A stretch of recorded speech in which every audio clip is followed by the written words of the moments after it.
The thing about betrayal is that it doesn't announce itself with a brass band. It creeps up on you like a bad hangover, starting with little things that don't quite add up, like finding a Rolex submariner on your nightstand when your wife claims she's never seen it before. Before we dive deeper into this story, I have one small request.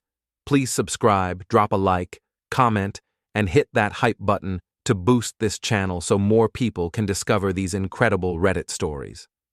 My name is Adrian Falk, and I'm a structural engineer who should have paid more attention to the cracks forming in my own foundation. At 42, I thought I had life figured out. Good job designing office buildings that won't collapse, decent house in suburban Charlotte, and a wife who still looked good in the little black dress she wore to company parties. Turns out, I was about as wrong as an architect who forgets to include bathrooms. Janelle came home late again last Tuesday, her heels clicking against our hardwood floors like a countdown timer I didn't know was running. She smelled like expensive cologne that definitely wasn't mine, and her lipstick had that freshly applied look that screamed damage control. "How was the client dinner?" I asked from the couch, not looking up from my laptop where I was reviewing blueprints for a new medical center. "Oh, you know Martin," she said, dropping her purse with theatrical exhaustion. "Always wants to discuss every tiny detail. We were at Fahrenheit until almost 11. Martin Kessler, her boss at Premier Events Management, the kind of guy who wore suits that cost more than my monthly mortgage payment and drove a BMW that he probably polished with $100 bills. I'd met him at exactly 3 company functions, and each time he'd given me the kind of handshake that was either overcompensating for something or practicing for a grip strength competition. "Must have been some important details," I said, finally looking at her. "Your dress is wrinkled in all the wrong places." She laughed, but it sounded like glass breaking in slow motion. "You're so observant, honey. That's why I married an engineer." That's when I noticed the watch. It was sitting on her nightstand when I went to bed, catching the light from our bedside lamp like a guilty conscience. A Rolex submariner, the kind of timepiece that costs more than most people's cars. The kind Martin Kessler would wear. "Whose watch is this?" I called to the bathroom where Janelle was doing whatever mysterious things women do with 17 different skincare products. "Oh, that?" Her voice had that carefully casual tone people use when they're lying about something important. "One of Martin's clients left it at the restaurant. Martin asked me to hold on to it until he could return it." "Right. Because the logical chain of custody for a $20,000 watch obviously runs from client to boss's employee, to boss's employee's bedroom nightstand. Made perfect sense. About as much sense as designing a skyscraper with the foundation on the top floor. I picked up the watch. It was warm, not sitting in a restaurant for 3 hours warm. Just came off someone's wrist, warm. "Adrian?" Janelle appeared in the bathroom doorway, face cream making her look like she was wearing a mask, which, as it turned out, was more accurate than I knew at the time. "You're not going to make a big deal about this, are you? The thing about being an engineer is that you learn to trust math, physics, and evidence over emotions and explanations. The evidence was telling me a story that my emotions didn't want to hear. But numbers don't lie, even when wives do." "No big deal," I said, setting the watch back down. "Just curious about the logistics." She smiled, relieved. "You worry too much. It's just business." Business. Right. The next morning, I did what any rational, suspicious husband would do. I went to Home Depot and bought a small security camera disguised as a phone charger. $29.99 for peace of mind, or evidence of betrayal. Either way, it seemed like a bargain. Installing it took about 5 minutes. I positioned it on the dresser with a clear view of our bed, connected it to our Wi-Fi, and downloaded the app that would let me monitor our bedroom from anywhere. As I tested the camera angle, I couldn't help but think about how this was either the smartest or stupidest thing I'd ever done. Probably both. That afternoon, I got a text from Janelle. "Working late again. Don't wait up. Love you. Love you. 2 words that used to make me smile and now felt like a punch to the gut. I spent the evening reviewing structural plans and trying not to check the camera app every 5 minutes. Around 10 o'clock, I gave up pretending to work and opened the live feed on my phone. Our bedroom was dark and empty. The red numbers on our alarm clock glowed 10:47 p.m. I was being paranoid, I told myself. Janelle was probably actually working late, and I was turning into one of those suspicious husbands who... The bedroom light flicked on. Janelle walked in, but she wasn't alone. Martin Kessler followed her, his hand on the small of her back in a way that was definitely not professional. They were laughing about something, comfortable in a way that spoke of practice and familiarity. I watched my wife of 8 years sit on our bed and pat the space next to her. I watched Martin sit down and immediately start kissing her neck. I watched her reach for his wrist and remove the same Rolex that had been on our nightstand the night before. The betrayal hit me like a structural failure, sudden, devastating, and completely changing the landscape of everything I thought I knew. But here's the thing about being an engineer. When something breaks, you don't just cry about it. You figure out why it broke, and then you figure out how to fix it. Or in this case, how to break everything else. I didn't sleep that night. Instead, I sat in my home office, staring at the frozen screenshot on my phone that showed my wife and her boss in a position that definitely wasn't covered in any employee handbook I'd ever read. The timestamp read 11:23 p.m. The expression on Janelle's face was one I hadn't seen in years, genuine happiness, the kind she used to reserve for me back when we were dating and the world was full of possibilities instead of mortgage payments and routine. The funny thing about betrayal is how it makes you reassess everything. Every late night, every new piece of lingerie that never made an appearance in our bedroom, every time she'd seemed distracted during dinner. The signs had been there. I'd just been too trusting or too stupid to read them. By morning, I had a plan. Not the kind of plan that involved baseball bats or dramatic confrontations or any of that Hollywood nonsense. I'm an engineer, which means I solve problems methodically, with evidence and precision. If Janelle wanted to play games, she was about to discover that I was very good at reading the rules. First step, documentation. I spent my lunch break at Staples buying a small external hard drive and a notebook. That evening, while Janelle was at her yoga class, which, according to her gym's schedule, didn't actually exist on Wednesdays, I downloaded every video file from the camera and created a detailed log. Entry number 1, Tuesday, October 15th, 11:23 p.m., 12:47 a.m. Subjects, J. Falk, M. Kessler. Duration, 84 minutes. Activities, adultery, various positions, extensive use of marital bed. Writing it down in clinical terms made it easier to handle, like reducing a personal catastrophe to engineering specifications. Load-bearing walls can only handle so much stress before they fail, and apparently, so could marriages. My phone buzzed with a text from Aidan Morrison, my work buddy, and the closest thing I had to a best friend. Beer tonight? Sarah's working late and I'm bored. Perfect timing. I needed someone to talk to, and Aidan was the kind of guy who'd listen without judgment and offer practical advice instead of empty platitudes. We met at Murphy's Pub, a dive bar near our office that served decent burgers and didn't ask questions when engineers needed to drink away their problems. Aidan was already there, nursing a Guinness and scrolling through his phone. "You look like someone ran over your dog," he said as I slid into the booth across from him.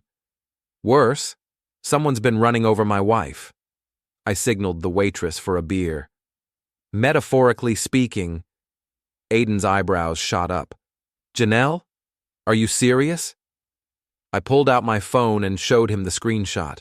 His expression went from skeptical to shocked to angry in about 3 seconds. "Holy shit, Adrian. That's Martin, right? Her boss?" "The very same. Apparently they've been discussing more than event planning." "What are you going to do?" That was the question, wasn't it? The old Adrian would have confronted her immediately, demanded explanations, probably ended up in some tearful scene where she'd promise it meant nothing and beg for forgiveness. But the old Adrian hadn't been betrayed by the person he trusted most in the world.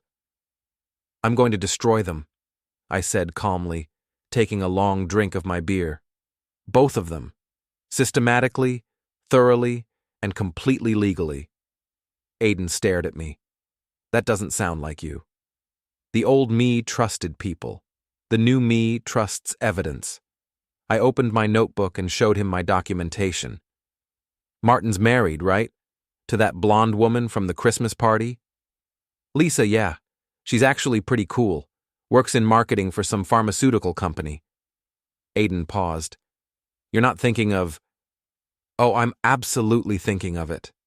Lisa Kessler deserves to know what her husband does during his late client meetings. Adrian, think about this. Once you go down this road, there's no going back? Good. I don't want to go back. Back is where I was stupid enough to believe that my wife working late 3 nights a week was actually about work." I spent the next hour laying out my plan for Aiden. It was elegant in its simplicity and devastating in its scope. First, I'd gather more evidence. Not just the affair, but everything. Financial records, communication patterns, witnesses. Then, I'd start dismantling their lives piece by piece, using their own actions against them. "What about Janelle's friend, Sherry?" Aiden asked. "They're always together. She might know something." Sherry Winters, Janelle's best friend since college, a woman whose idea of discretion was waiting until the second glass of wine before spilling everyone's secrets. If anyone knew about the affair, it would be her. "I'll handle Sherry," I said. "She's got a mouth bigger than the Grand Canyon and half the sense. Give her enough rope, and she'll hang herself." The opportunity came sooner than expected. That Friday night, Janelle announced she was having a girls' night with Sherry at our house. Perfect. I made a show of going to my office to work on blueprints, but I left my laptop recording app running in the kitchen where they'd inevitably end up gossiping over wine. By 10 o'clock, they were 3 bottles deep and talking loud enough to wake the neighbors. I sat in my office, listening through my wireless earbuds as they dissected every detail of their lives. "So how are things with Martin?" Sherry asked, her voice slurred with wine and conspiracy. "God, Sherry, he's incredible. The things he does with his hands." Janelle giggled like a teenager. "Adrian's so focused on his work, he barely notices I exist anymore. Martin makes me feel alive again." "What if Adrian finds out?" "He won't. He's too trusting, too predictable. Besides, Martin's thinking about leaving Lisa anyway. He says I'm the best thing that's ever happened to him." "Right. Because married men never lie to their mistresses about leaving their wives. That's about as reliable as building a house on quicksand." "Just be careful," Sherry said. "I mean, I love the drama, but Adrian's not stupid. He's an engineer. They notice details." "Adrian notices structural flaws in buildings, not relationship flaws in marriages. Trust me, I've got this handled." Famous last words. I saved the recording and started planning phase 2 of my revenge.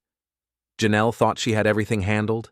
She was about to learn the difference between managing events and managing consequences. The next morning, I created an anonymous email account and sent Lisa Kessler a simple message. "Your husband is having an affair with his employee Adrian Falk. Thought you should know. A concerned friend." I included the timestamp screenshot as proof. Then I sat back and waited for the explosion. Lisa Kessler called me at work on Monday morning. I recognized her voice from the Christmas party, though it was considerably less friendly than I remembered. "Adrian, this is Lisa Kessler, Martin's wife.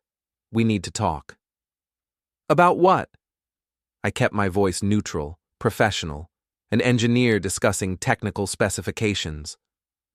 "About the photograph someone sent me of my husband and your wife in what appears to be your bedroom." Direct. I liked that. "I see. And what would you like to discuss about it?" "Are you seriously going to pretend you don't know what's happening?" "I know exactly what's happening, Lisa. The question is, what do you want to do about it? There was a long pause. Meet me for coffee, 1 hour. The Starbucks on Providence Road. She hung up before I could respond. Lisa Kessler was waiting for me when I arrived, sitting in a corner booth with a large coffee and the kind of expression that could melt steel. She was prettier than I remembered from the Christmas party, with short blonde hair and intelligent blue eyes that were currently focused on me like laser sights. "Show me everything," she said without preamble. I slid my tablet across the table. She watched the video footage with the kind of clinical detachment I'd expect from a surgeon or a sniper. When it finished, she closed the tablet and looked at me. "How long has this been going on?" "I'm not sure. I only discovered it last week, but based on some things I've overheard, probably months." "Months?" She said it like she was tasting something bitter. "Martin told me he was working late on the Henderson account. Big client, lots of pressure, needed his full attention. Apparently Janelle has been getting his full attention." Lisa laughed, but there was no humor in it. "Do you know what the really pathetic part is?" I suspected something was wrong. "He's been different lately. Distracted, secretive, buying new clothes. But I told myself I was being paranoid." "Trust but verify," I said. "Ronald Reagan was talking about nuclear disarmament, but it applies to marriage too. What's your plan?" "Excuse me? Don't play dumb with me, Adrian. You're an engineer. You don't just discover problems, you solve them. So what's your plan?" I studied her face.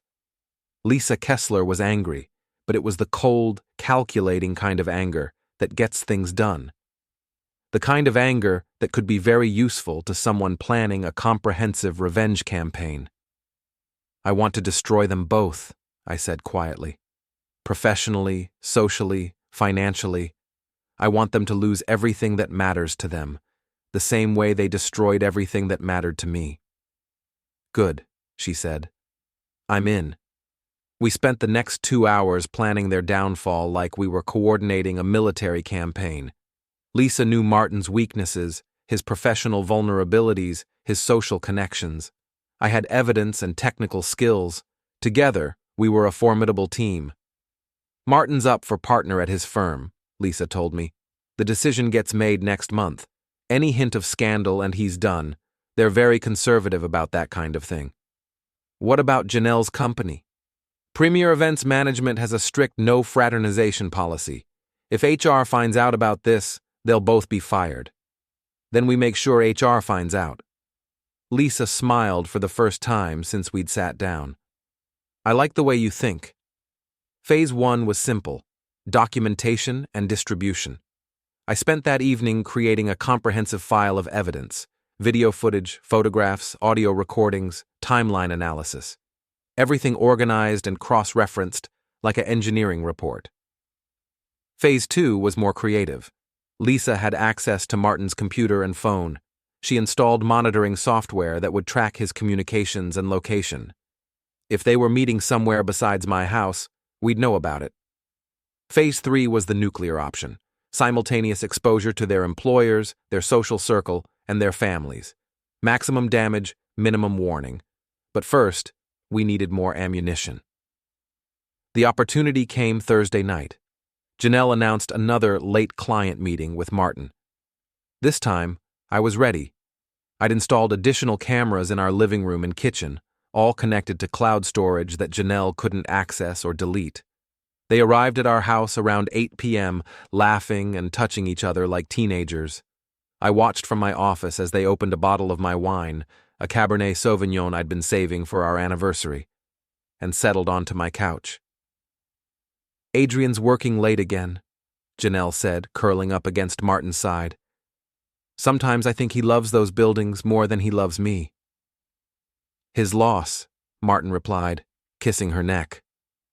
"When we're together, you won't have to worry about being ignored." "When we're together?"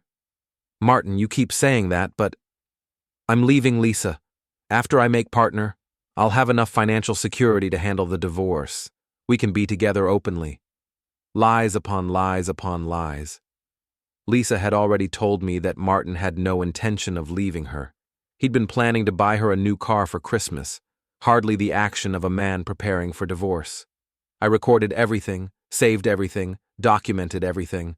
By the time they left at midnight, I had enough evidence to bury them both so deep they'd need archaeological equipment to dig their way out. Friday morning, I sent anonymous packages to Premier Events Management's HR department and Martin's law firm. Each package contained printed screenshots, video files on USB drives, and detailed timelines. I also sent copies to the partners at Martin's firm and the senior management at Janelle's company.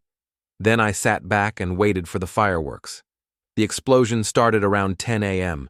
Janelle called me, her voice panicked and shrill. "Adrian, something's happening at work. HR wants to see me immediately. They're asking questions about Martin and they seem to know things they shouldn't know." "What kind of things?" I asked, putting just the right amount of concern in my voice. "Personal things. About our relationship. Someone's been watching us, Adrian. Someone knows about us. Us. Not me and Martin or the affair, just us, like they were the victims in this situation."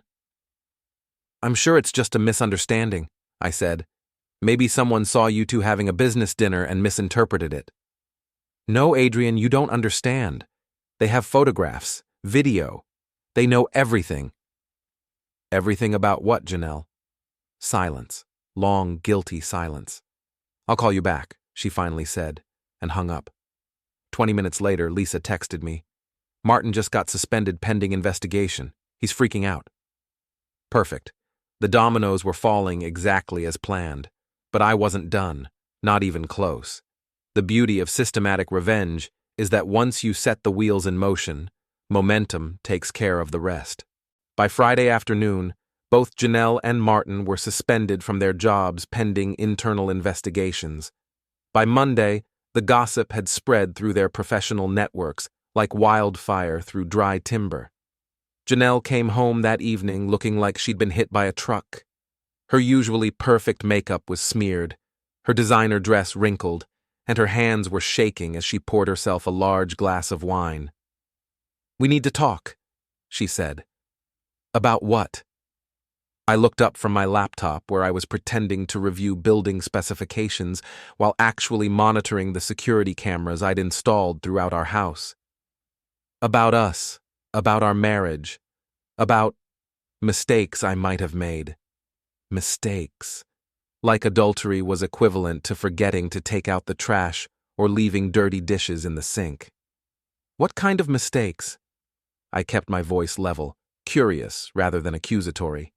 She sat down across from me, tears starting to form in her eyes. "Adrian, I've been confused lately, feeling disconnected from you, from our life together. And Martin was there, and he listened to me, and things happened that shouldn't have happened." "Things?" "I had an affair." The words came out in a rush, like she was ripping off a bandage. "With Martin. It's been going on for 3 months, but it's over now, and I want to fix this. I want to fix us." I closed my laptop and looked at her. Really looked at her. 8 years of marriage, and I was seeing her clearly for the first time. The practiced expression of remorse, the calculated tears, the way she was positioning herself as the victim of her own poor judgment. "How did your employers find out?" I asked. "Someone's been watching us, taking pictures, recording us. The HR manager showed me video of us in restaurants, in hotel rooms, even—" She stopped, her face flushing. "Even where?" "Even here, in our house, in our bedroom." I let the silence stretch between us, watching her squirm under the weight of her own guilt. "Who would do something like that?" I finally asked. "I don't know. Someone who wants to hurt us. Maybe someone from Martin's firm who doesn't want him to make partner, or maybe—" She looked at me suspiciously. "Adrian, you wouldn't—" "Wouldn't what?" "Wouldn't spy on your own wife." I stood up and walked to the kitchen, pouring myself a glass of water while I considered my response. The old Adrian would have confessed everything, would have turned this into an emotional confrontation about trust and betrayal. The new Adrian was smarter than that. "Janelle," I said, returning to the living room, "if I had evidence of you cheating on me, do you really think I'd be sitting here having a calm conversation about it?" She visibly relaxed. "No, you're right. You'd be screaming at me or throwing things or I don't know what you'd do, but not this. So what happens now?" "Now we work on our marriage. I'll find a new job somewhere far away from Martin. We'll go to counseling. We'll rebuild what I damaged." I nodded slowly, like I was considering it. "And Martin? What happens to him?" "I don't care about Martin. I care about you, about us." Another lie. I'd heard her tell Sherry just 3 days ago that she was in love with Martin, that she was planning to leave me as soon as he left Lisa. But I didn't call her on it. Not yet. "I need time to think," I said. "Of course. Take all the time you need. I'll do whatever it takes to earn your trust back." That night, after Janelle went to bed, I met Lisa at an all-night diner across town. She looked as grimly satisfied as I felt. "Martin tried to blame everything on Janelle," she told me. "Said she seduced him, that she was obsessed with him, that he was trying to end it but she wouldn't let him. Classy. He also hired a lawyer. Apparently he thinks he can fight the suspension and keep his job. Can he? Not with what we have. I sent additional evidence to the partners today. Financial records showing he used company credit cards for hotel rooms, restaurant bills that don't match any legitimate client meetings, phone records proving he lied about his whereabouts. Lisa was thorough. I appreciated that in a co-conspirator.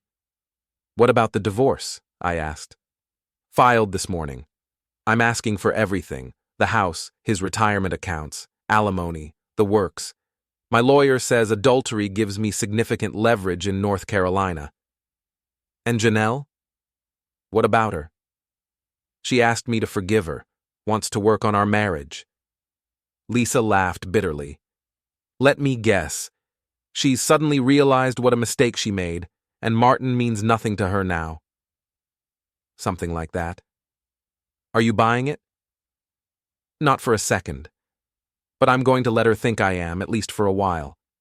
I'm not done with either of them yet." The next phase of my plan required patience and careful timing. I started by freezing our joint accounts and transferring half the money to a separate account in my name only. Perfectly legal. It was my money too, after all.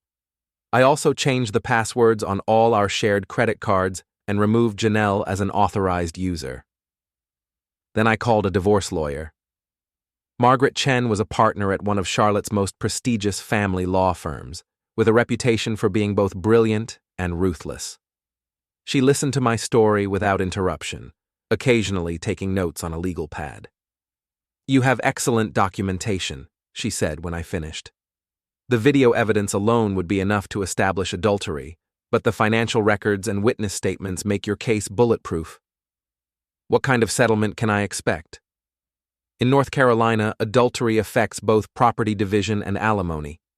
Given that your wife's affair caused the breakdown of the marriage, and given your respective incomes, I'd say you're looking at keeping the house, most of your retirement savings, and no alimony obligations. She'll be lucky to walk away with her personal belongings." "How long will it take?" "If she contests it, 6 months to a year. If she doesn't, we could have you divorced in 60 days. She'll contest it. Most cheating spouses do, especially when they realize how much their affair is going to cost them." I signed the retainer agreement and left Margaret's office feeling lighter than I had in weeks. The legal machinery was now in motion, grinding slowly but inevitably toward justice. But I still had one more surprise for Janelle and Martin.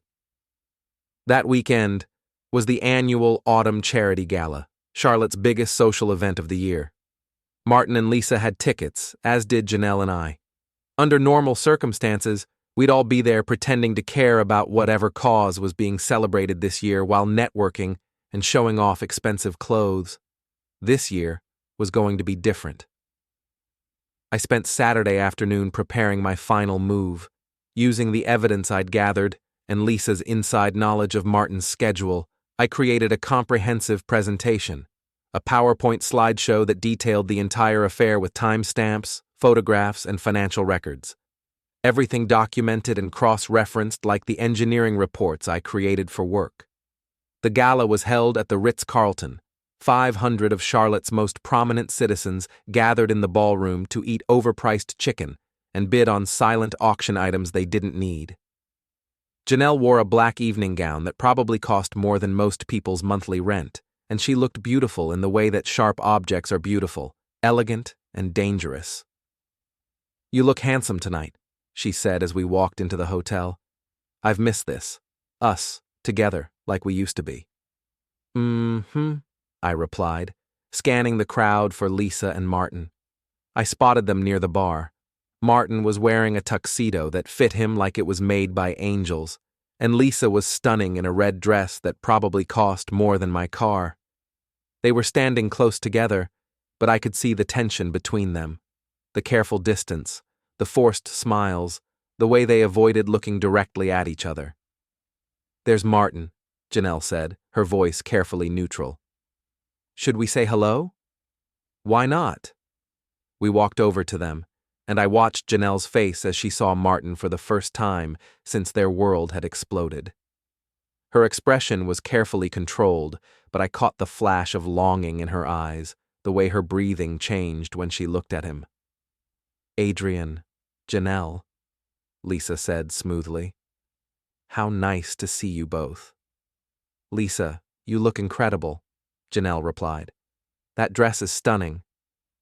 "Thank you." Martin picked it out. Lisa's smile was sharp enough to cut glass. He has excellent taste in beautiful things. The conversation continued for a few more minutes, all polite surface tension and hidden meanings. Then the lights dimmed and the evening's program began. I waited until the auction was in full swing, when everyone was focused on the stage and the auctioneer's rapid-fire patter. Then, I slipped away from our table and made my way to the hotel's business center. It took me exactly 12 minutes to hack into the hotel's audio-visual system, a skill I'd learned during my college years when I'd worked part-time for the campus IT department. The Ritz-Carlton had excellent security for their guests' personal information, but their presentation equipment was surprisingly vulnerable. I uploaded my slideshow to their system and returned to the ballroom just as the auction was ending. The evening's keynote speaker, some local politician, was being introduced when the screens around the room suddenly changed. Instead of the speaker's prepared remarks, 500 of Charlotte's elite were now looking at a high-definition photograph of Martin Kessler and Adrian Falk in a compromising position, complete with timestamp and location data. The reaction was immediate and spectacular. Gasps, shocked murmurs, the sound of champagne glasses hitting the floor. I watched Janelle's face drain of all color as she realized what was happening. Martin looked like he was about to have a heart attack. The slideshow continued for exactly 3 minutes, long enough for everyone to understand what they were seeing, short enough that hotel security couldn't stop it before the damage was done. Photographs, financial records, hotel receipts, text message screenshots. Their entire affair laid out in forensic detail for Charlotte's social elite to examine and judge. When it ended and the screens went dark, the ballroom was silent except for the sound of 500 people trying to process what they'd just witnessed. Then the whispers started. I looked around our table. Janelle was staring at her hands, tears streaming down her face. Martin had disappeared entirely, probably fled to the men's room or the parking garage. Lisa was sitting calmly, sipping her wine like nothing had happened. She caught my eye and raised her glass slightly. A toast to a job well done. "I think we should go," I said to Janelle. She nodded without speaking and followed me out of the ballroom. Behind us, the whispers were growing louder, turning into conversations, turning into the kind of gossip that would spread through Charlotte's social circles like wildfire. By morning, everyone would know. By the end of the week, it would be the only thing anyone was talking about. Mission accomplished. The aftermath of the charity gala was everything I'd hoped for and more. By Monday morning, the video of Martin and Janelle's affair had been uploaded to YouTube, shared on Facebook, and discussed on 3 different local news blogs. Charlotte's social media was buzzing with speculation, moral outrage, and the kind of schadenfreude that comes from watching powerful people destroy themselves. Janelle hadn't spoken to me since we left the hotel Saturday night. She'd spent Sunday locked in our bedroom, coming out only to make hushed phone calls that I assumed were with Martin or her lawyer, or possibly both. I didn't try to comfort her or demand explanations. The time for conversation had passed. Monday evening, she finally emerged from her self-imposed exile, looking like she'd aged 5 years in 3 days. "We need to talk," she said. "Do we?" "Adrian, please. I know you're angry, and you have every right to be, but—" "I'm not angry," I interrupted. "Angry is what you feel when someone cuts you off in traffic or your favorite restaurant runs out of the fish special. This is something else entirely." She sat down across from me, her hands folded in her lap like a schoolgirl called to the principal's office. "Did you do it?" she asked quietly. "Did I do what?" "The presentation at the gala, the cameras in our house, all of it." I considered lying, but there didn't seem to be much point anymore. "Yes." "Why?" "Because you destroyed 8 years of marriage for a man who was never going to leave his wife. Because you brought him into our house, into our bed, and laughed about how stupid and trusting I was. Because you made me into a fool, and I don't like being a fool. I never meant to hurt you. You never meant to get caught. There's a difference." She started crying then, the kind of desperate, ugly crying that comes from realizing that your actions have consequences you can't control or manipulate your way out of. "What happens now?" she asked. "Now you move out. Today. I've already had divorce papers filed. Margaret Chen is my attorney. She'll be in touch with your lawyer to discuss settlement terms." "Adrian, please. We can work through this. What I did was wrong, but our marriage is worth fighting for." "Our marriage ended the first time you brought Martin into our bedroom. Everything since then has just been paperwork." She tried arguing, pleading, bargaining. She offered to quit her job, to move to another city, to do whatever it took to earn my forgiveness. But forgiveness requires trust, and trust, once broken, can't be repaired with promises and tears. By Wednesday, she was gone. She took her clothes, her jewelry, and her car. Everything else, the house, the furniture, the life we'd built together, stayed with me. Martin's situation was even worse. The video evidence had cost him his job and his marriage.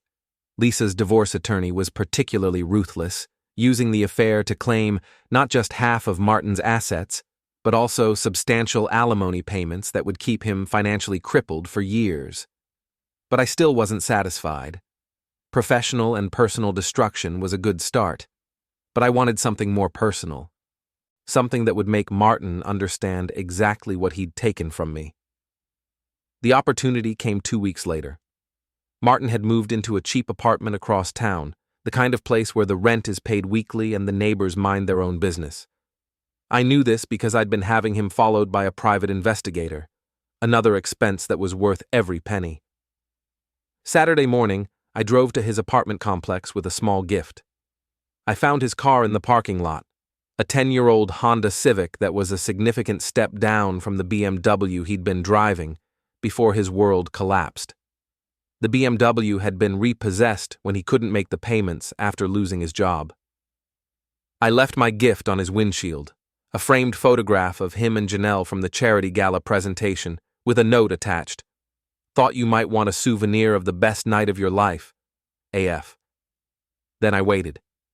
Martin came out of his apartment 20 minutes later, looking like he'd slept in his clothes and hadn't shaved in days. When he saw the photograph, his face went through a series of expressions: confusion, recognition, and finally rage. He looked around the parking lot until he spotted me sitting in my car. Then he walked over and knocked on my window. I rolled it down. "Martin, you're looking well." "You snake." His voice was hoarse, probably from drinking or shouting or both. You destroyed my life. I documented your choices. There's a difference. My marriage, my job, my reputation, all gone because of you. All gone because you decided to sleep with my wife. I just made sure there were consequences. He stared at me with the kind of hatred that comes from knowing you're entirely in the wrong, but being too proud to admit it. What do you want? He asked. Nothing. I already got everything I wanted. You lost your job, your wife, your house, your social standing, and your dignity. Janelle lost her job, her marriage, and her future financial security. Justice has been served. This isn't over. Yes, it is. You're broke, unemployed, and radioactive in this town. Janelle's in the same boat. You can't hurt me anymore because you don't have anything left to hurt me with. I started my car and prepared to drive away, then stopped and rolled the window down again. Oh, and Martin, if you're thinking about trying to get revenge or cause trouble for me, remember that I'm an engineer. I solve problems for a living, and I'm very good at it. I drove home feeling lighter than I had in months. The house was quiet and clean, free of lies and betrayal and the constant tension that had defined my marriage's final months. I poured myself a glass of the good whiskey, the bottle I'd been saving for a special occasion, and sat on my back deck watching the sunset. My phone buzzed with a text from Lisa. Divorce finalized today. Martin gets to keep his clothes and his car. Everything else is mine. Thank you for making this possible. I raised my glass to the sky. You're welcome. 3 months later, I ran into Sherry at the grocery store. She looked uncomfortable when she saw me, probably remembering all the secrets she'd helped keep and wondering how much I knew about her role in the affair. Adrian, hi. How are you doing? Very well, thanks. How's Janelle? She's adjusting. She moved back in with her parents in Asheville. She's looking for work, but it's been difficult. The whole situation kind of followed her. That's unfortunate. She asks about you sometimes, wonders how you're doing. I'm sure she does. Sherry shifted uncomfortably. She really is sorry, you know. About everything. She knows she made a terrible mistake. The only mistake Janelle made was getting caught. If I hadn't installed those cameras, she'd still be sneaking around with Martin and laughing about how stupid her husband was. That's not... she really did love you. Sherry, people who love you don't betray you. They don't lie to you. They don't bring their lovers into your bed and then pretend to be the victim when they face consequences. I paid for my groceries and started to leave, then turned back. Tell Janelle I said hello, and tell her that I hope she's learned something from all this. What should she have learned? That actions have consequences, that trust, once broken, can't be repaired, and that some people are much better at playing games than they look. 6 months after the divorce was finalized, I sold the house and moved to a new neighborhood. Fresh start, clean slate, no memories of betrayal lurking in the corners. I kept the security cameras, though. Once you've learned not to trust blindly, it's hard to go back to being naive. I never saw Janelle or Martin again, but I heard through mutual acquaintances that they never got back together. Apparently, when faced with real consequences for their actions, their great love affair turned out to be nothing more than selfishness and convenience. Martin eventually moved to another state, probably to escape the reputation that followed him around Charlotte like a bad smell. Janelle took a job with a small company in Asheville, making half what she used to earn. As for me, I'm doing better than I ever expected. Turns out that when you stop wasting energy on people who don't deserve it, you have a lot more time and attention for the things that actually matter. My work is going well, I've made new friends, and I've even started dating again, carefully, but with hope. The thing about betrayal is that it teaches you valuable lessons about human nature, about trust, and about yourself. I learned that I'm stronger than I thought I was, smarter than people gave me credit for, and capable of playing a very long game when necessary. I also learned that revenge, when it's methodical and justified and perfectly legal, can be extraordinarily satisfying. Some people might say I went too far, that I should have just divorced Janelle quietly and moved on with my life. But those people have never had their trust shattered by the person they loved most in the world.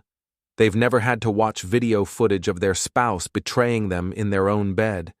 They've never had to listen to recordings of their wife laughing about how stupid and trusting they were.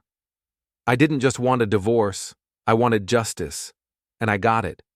Martin Kessler and Janelle Falk thought they were smarter than me, thought they could play games with my life and my marriage without consequences. They learned the hard way that some people are much more dangerous than they appear, especially when they have nothing left to lose and all the time in the world to plan their revenge.